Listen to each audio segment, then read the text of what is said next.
Van Cleef, born Clarence Leroy Van Cleef Jr. on January 9, 1925, in Somerville, New Jersey, grew up during the hardships of the Great Depression. His early years were marked by challenges that demanded resilience, discipline, and self-reliance. From childhood, Van Cleef displayed a quiet intensity and determination, traits that would shape both his personal and professional life.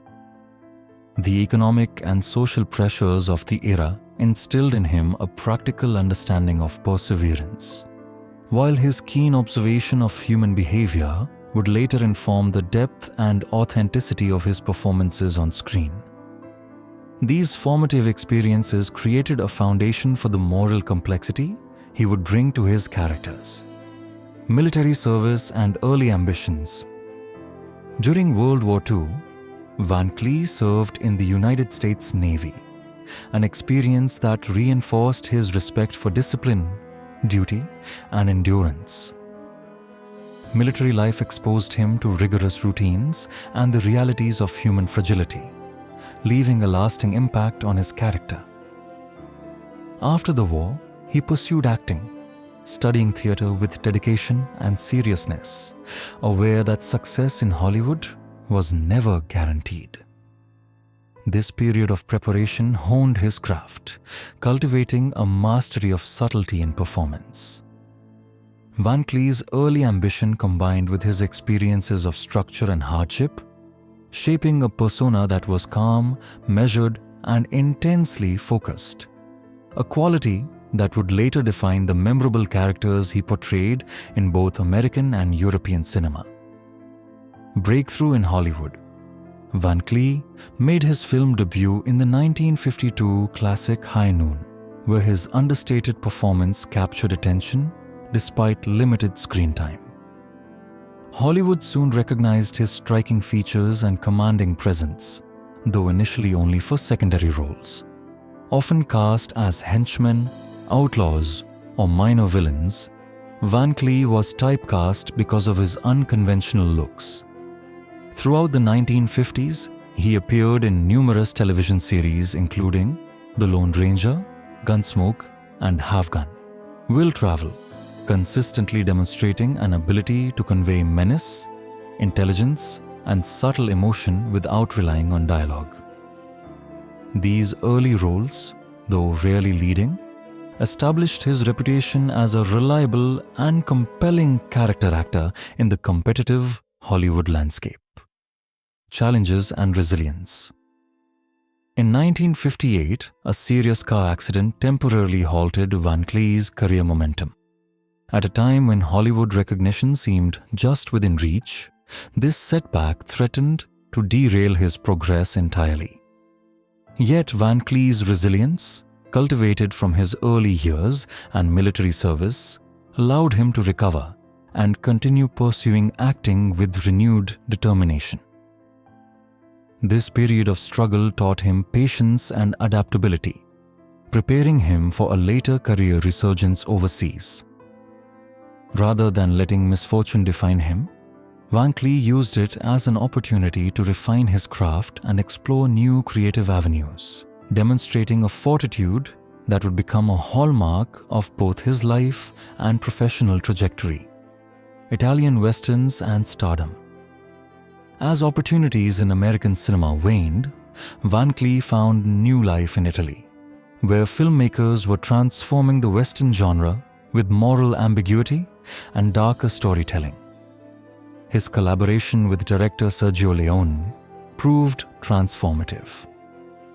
Cast as Colonel Douglas Mortimer in For a Few Dollars More, 1965, Van Cleef emerged as a leading man, delivering a performance that combined calm precision with emotional depth. Mortimer's character, driven by personal loss and moral principle, showcased Van Cleef's ability to portray complexity beyond traditional hero or villain archetypes. The international acclaim he received solidified his status as a star and marked a turning point, elevating him from typecast secondary roles to one of the most memorable faces of the spaghetti western movement. Defining roles and lasting impact.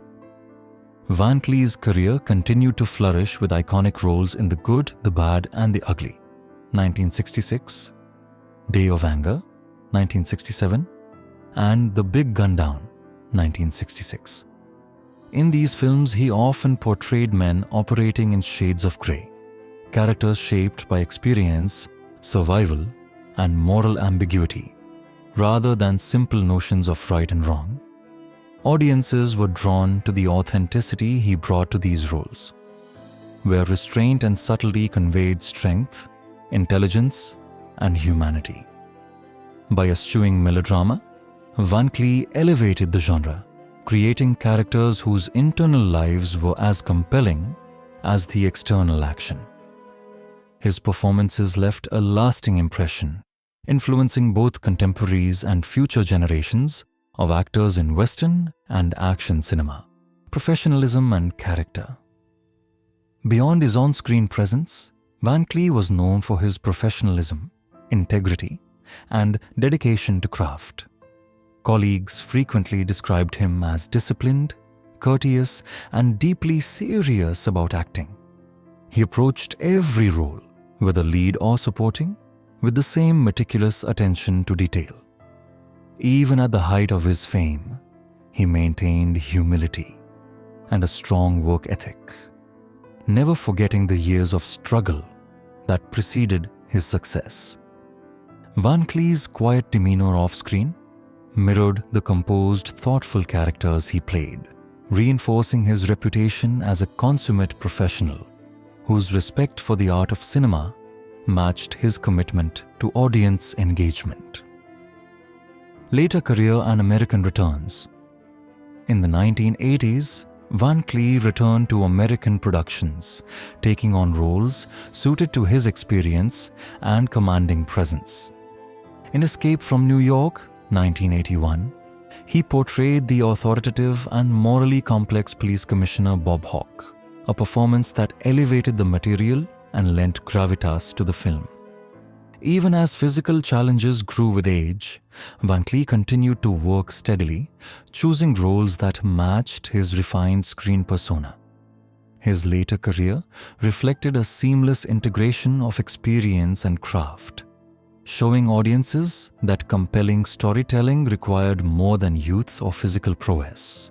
It demanded intelligence, nuance, and a deep understanding of human character, personal life and family. Van Cleef's personal life mirrored the complexity of his screen characters. He married Patty Ruth Kay in 1943 during World War II, balancing family responsibilities with military service and early career struggles. Together, they had 3 children, navigating the financial and emotional challenges of a growing family amid an unpredictable acting career. The marriage ended in 1958, coinciding with a pivotal period in Van Cleef's professional life.